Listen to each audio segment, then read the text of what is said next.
Randy Couture, former wrestler for the United States national team, former mixed martial artist and the 6-time champion in MMA. Now currently enjoying retirement, but busy as an actor, and it's keeping me very busy. So I thought I'd slow down when I stopped fighting, but the opposite has happened.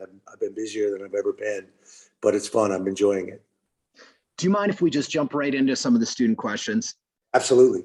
Okay, so one of the kids wanted to know, out of all the things that you've done so much in your life, how do you find the time to just cram so many accomplishments into one lifetime?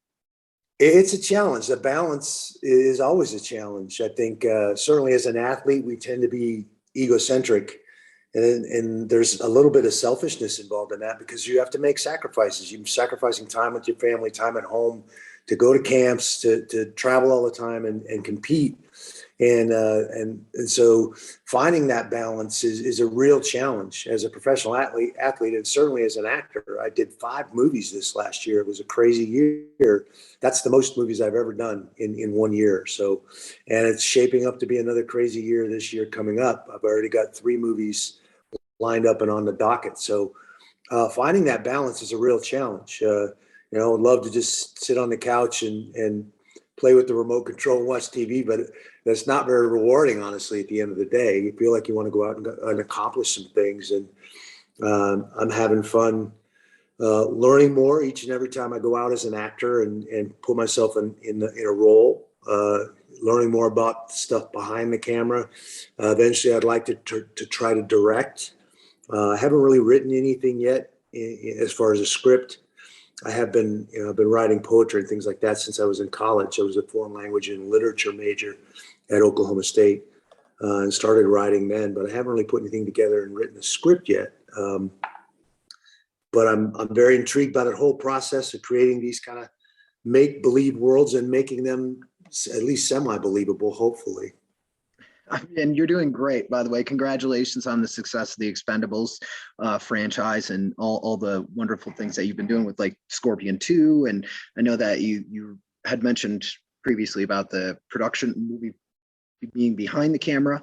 One of the kids wanted to know, when you were growing up, what was your favorite subject in school? What subject drew you to it the most? I think I was, aside from foreign languages and other cultures, that's a lot about foreign language and studying foreign languages, learning a lot about the other cultures. And I ended up getting a degree in foreign language and literature because of that interest. My French heritage, and then living in Germany when I was in the Army, again, fostered a further interest in other cultures and other languages. I was a history buff as a kid. I loved history. And so when they finally came out with a History Channel, I was pretty excited.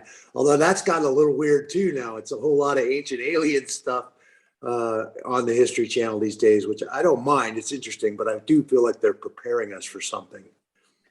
Yeah, stuff's way out there, that's for sure. So we have a question from one of our students in Italy. It's Gabrielle. And Gabrielle, you should be able to unmute to ask your question. You had a very interesting question about another chapter in Mr. Couture's life.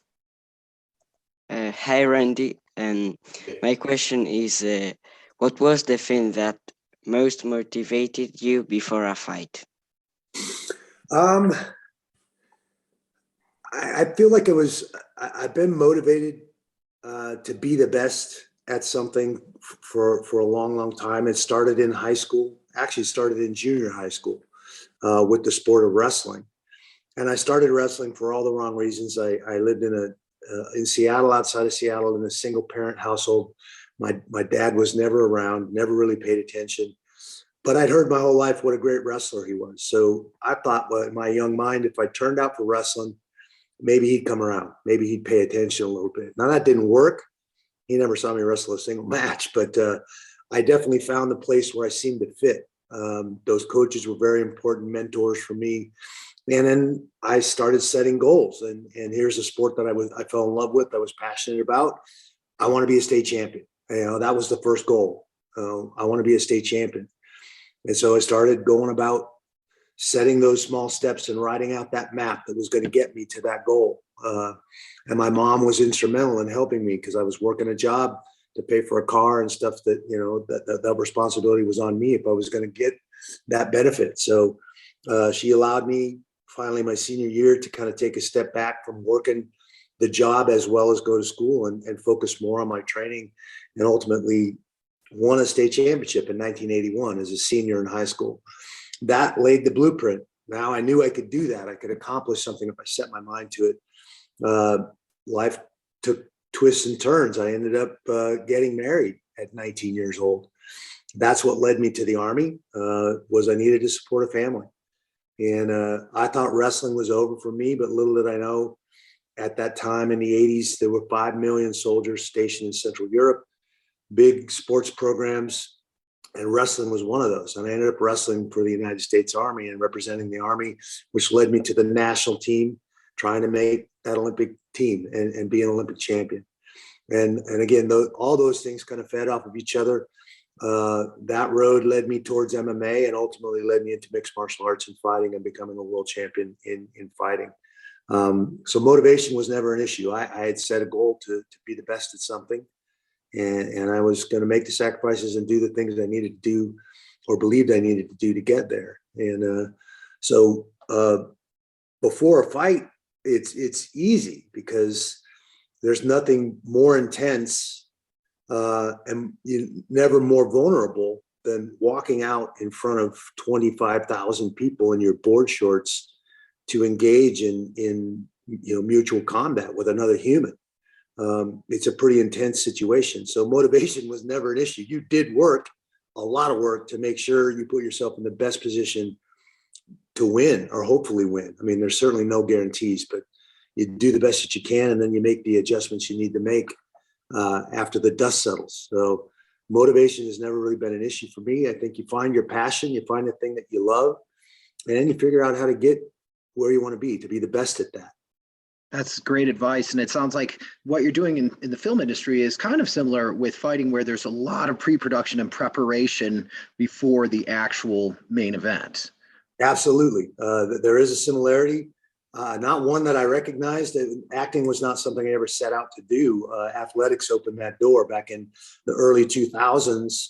They called the UFC. They wanted a couple of real cage fighters for a movie called Cradle to the Grave with Jet Li and DMX. Myself and Tito Ortiz and Chuck Liddell all got the call, and we all said, "Yeah, that'd be fun. Let's do this." So it was my first time on a set, kind of seeing the process. It's like going to Oz and getting to pull back the curtain and look at the guy pulling the levers, making all the smoke and fire. It was really, really interesting and intriguing. I spent 7 days on that set to do that one little 5-minute scene in that movie, working 12, 14-hour days every single day to get the scene right. And so I was immediately intrigued and interested in that process. A whole bunch of the mindset from athletics translated very, very well to acting, being diligent, being prepared, knowing your lines, being dressed and ready to go, being the first one on set. Some of that bled over from wrestling and from my military experience, but also that athlete's mindset as well. So, being coachable, there's a director there that's trying to tell a story, and he needs you to fit into that somehow and play the characters the way he sees them in his head.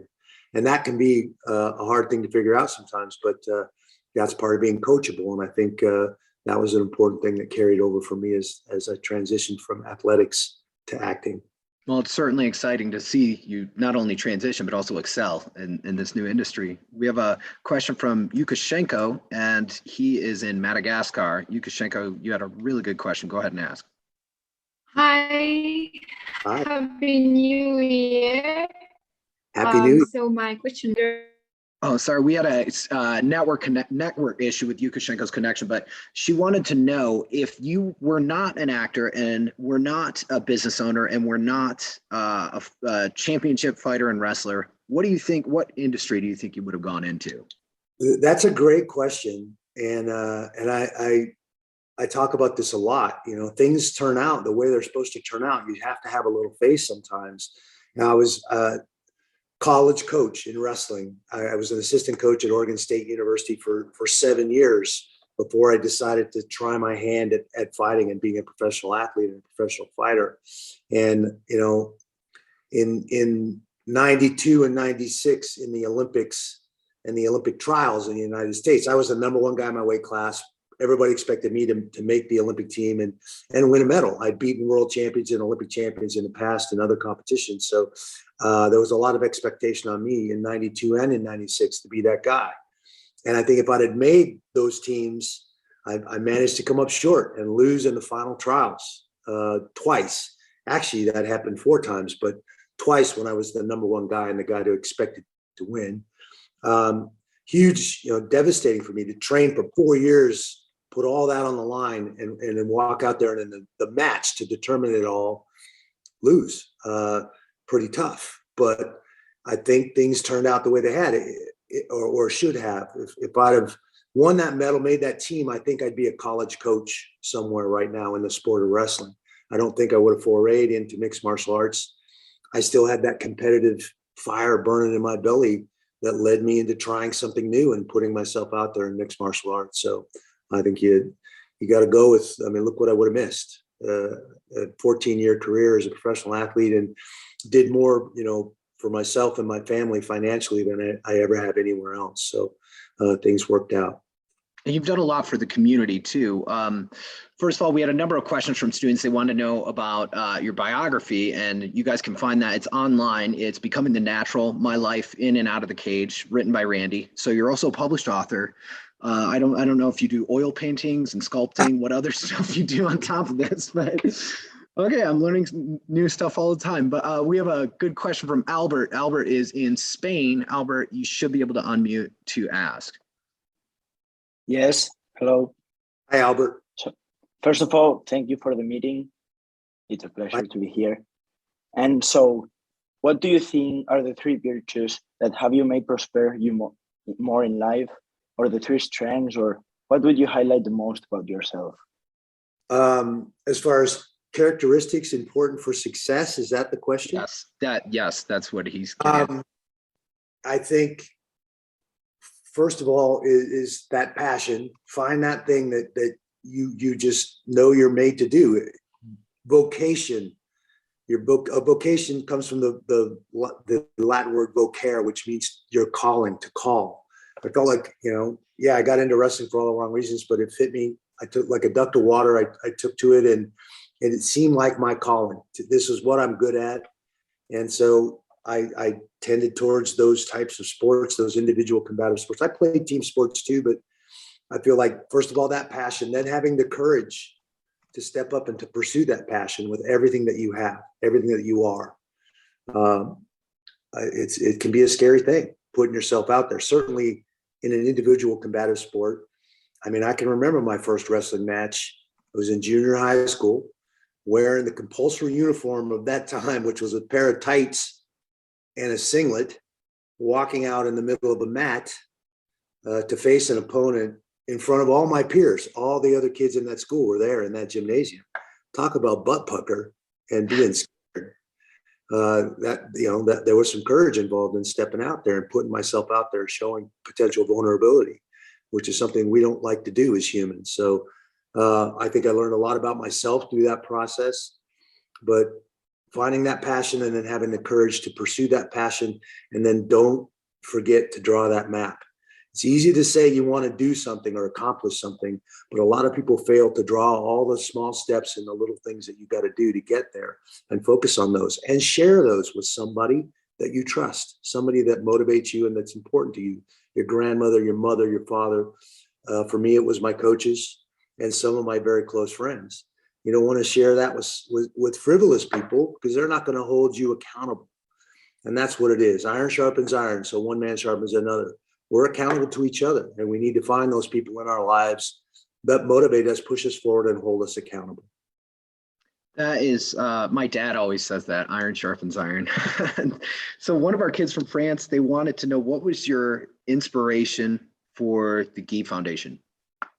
The GI Foundation, yes. GI Foundation. I thought GI because of jiu-jitsu. You're a black belt in jiu-jitsu. I'm like, is it GI or GI? I don't know. Yeah, but I understand. I would make that same one. Well, obviously a huge portion of where I came from and my mindset on life and the world was those 6 years I spent wearing a uniform in the United States Army.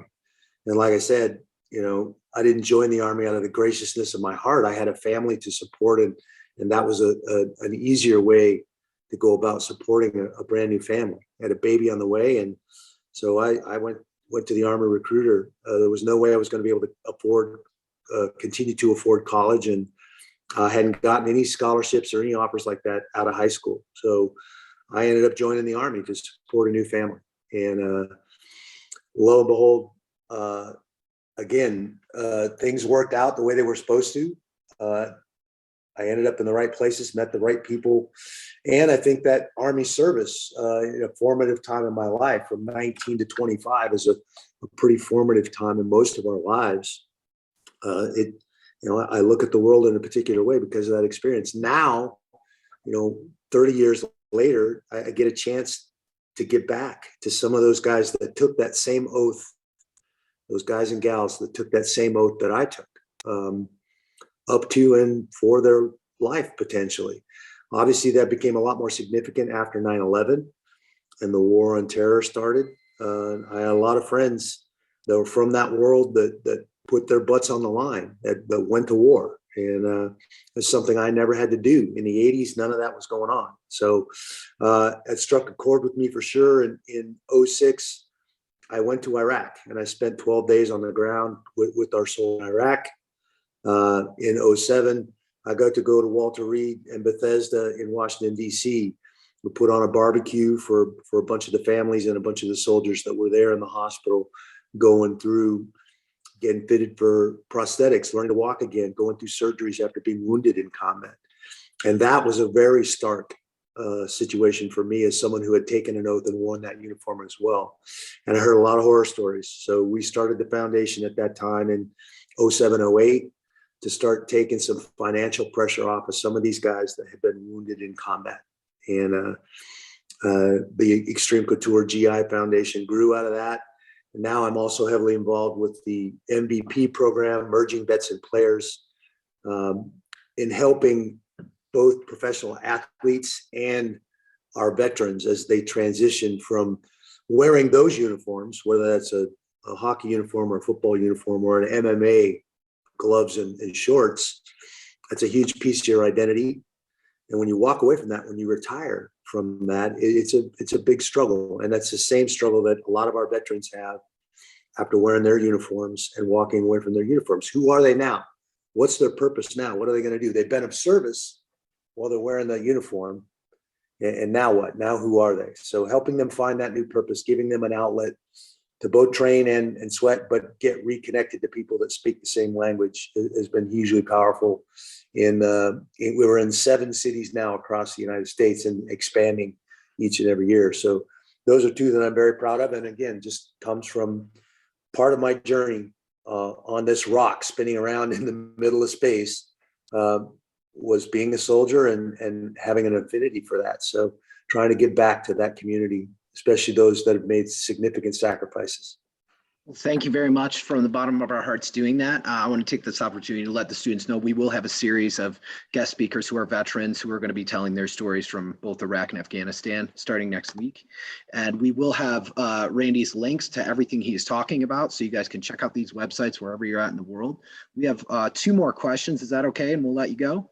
Absolutely. Okay. We have Elijah, who is down in Key West, Florida, and he's a student who's training in MMA, and he had a question about mixed martial arts. Elijah, Principal Rumpella, you should be able to unmute. Hey, how's it going, Randy? Hey, how are you? I'm a huge fan of your work, but I have this question for you. What style of wrestling is great or best for MMA? That is a good, very, very good question. In my estimation, I think the 2 styles of wrestling that translate best to mixed martial arts are Greco-Roman wrestling and collegiate style, our folk style wrestling. And I can explain why. Greco-Roman wrestling is one of the 2 Olympic styles. There's freestyle and Greco that are competed in at the Olympic level and the World Championships. Freestyle is you're bent over, attacking the legs and taking guys to the mat and scoring points that way. Greco is much more upright in posture. No, they can't grab your legs or trip with the legs. So you have a much more upright posture. It's much more body on body, chest on chest, pummeling. And we find ourselves, especially with the fence, with the solid barrier, in those situations a lot, in the clinch, in fighting and attached fighting. Collegiate wrestling is the other style I think that translates very, very well, because in college wrestling, in our folk style or American style wrestling, it's all about control, holding your opponent in positions. You have to hold him on his back to score back points. You want to hold him on the mat to get riding time and to keep him from getting away and scoring that escape point. So there's leg riding and a lot of those things that are kind of indigenous to jiu-jitsu. Only wrestling, well, jiu-jitsu is wrestling inverted. You turn wrestling upside down and you're sitting on your butt or laying on your back, grappling and using your legs and wrestling from there. So they're very similar, a little bit different mindset and a little bit different attack and technique. But I think collegiate wrestling and Greco are the two styles that translate the best to mixed martial arts. Man, Elijah, you heard it from him first. 6-time champion MMA and in the Hall of Fame. So before we let you go, before we end the meeting for all, is there any advice that you could give to these kids, whether they want to go into film, MMA, wrestling, the military, whatever they want to do? What kind of advice as somebody who is so accomplished as yourself could give to these kids as they figure out what they want to do? Well, again, I think finding that thing that you are passionate about, that you care so much about, that you're willing to make some significant sacrifices in your life to accomplish something in that arena is very, very important. We've already talked about having the courage to step up, put yourself out there and pursue that with everything that you have. I think learning this part of it, so much of what we do is right between our ears, learning to control that voice in our head. We all have that voice, that self-talk, that self-dialogue, recognizing that we control that dialogue. That dialogue does not control us. And that voice will say all kinds of crazy things, a lot of things that nobody would probably say to your face in their right mind. So you have to learn that you control that dialogue, and you need to get it saying, put affirmations in there and get it saying all the things that roll off our tongue so easily. So that the two systems, your conscious system and your subconscious system, are saying the same thing and headed in the same direction. That subconscious voice has a tendency to want to undermine our confidence. As bad as I call him my crazy roommate, as bad as that crazy roommate can be, learning to control him it takes some practice, like anything else you do as an athlete or whatever it is we're trying to accomplish. It takes a lot of practice and a lot of hard work. Those mental skills are something we have to practice as well. And then shutting out all the haters, all the people that are going to try to criticize, try to drag you down, especially with social media and all the stuff that we're so connected now. And at the same time, we're as isolated as we've ever been. It's a weird dichotomy, but there's always going to be haters. You're never going to hear from the person that's doing more than you are. You're always going to hear from the person that isn't doing as much as you are, because there's a certain amount of envy and jealousy involved in just about everything. It's part of human nature. So learning to block out all those distractions, eliminate all of that nonsense that is not propelling you forward, that's not positive and moving you in the right direction.